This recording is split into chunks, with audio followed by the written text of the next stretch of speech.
So, Robert Zemeckis, what first attracted you to this incredible story? Well, I came across the story. I was channel surfing, and I came across the documentary on PBS, and I started watching it. And after watching it for about 10 or 15 minutes, I started to sense that there was a germ in there of what could become a really interesting and different um, motion picture. I thought that what I could see in the story is something that only you could do in a movie, and a movie would be the best way to tell the story. And what do you hope audiences will take away from it?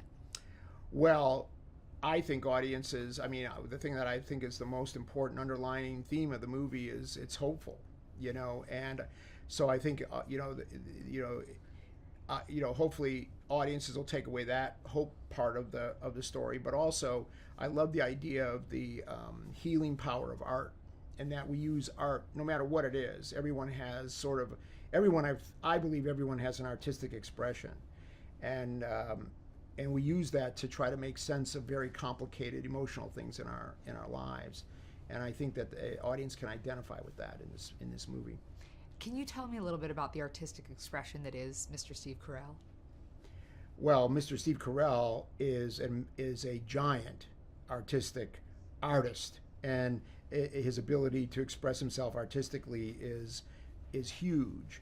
And he was the perfect choice for this part, because I knew that he could do all the comedy I needed for both parts of the movie, but especially for the Captain Hoagie part. And then he has this magnificent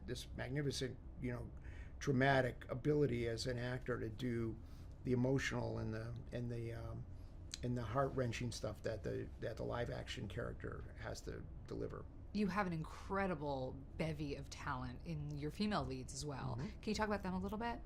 Yeah, I've got a fantastic cast, from Janelle Monáe to Gwendolyn Christie and Leslie Mann and Asa Gonzalez and Merritt Weaver. I mean, they're fantastic. I've got a great cast of the women of Marwen, these incredibly strong women who are the guardians and the protectors of Mark.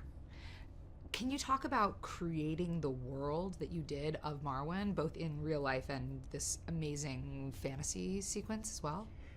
Well, it was inspired by the real story where Mark built this little miniature world in his backyard, and we wanted to keep that idea of it being, kind of handmade world of his, and that's the world that is what I'll call the doll world.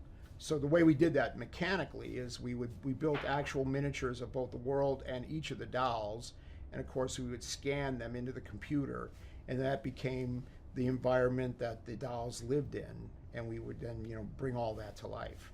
What about directing the actors when they had to create the motion capture parts of it?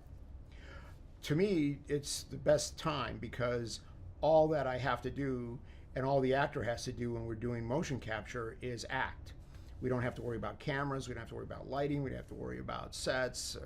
The only thing the actors miss is they don't get to wear a costume.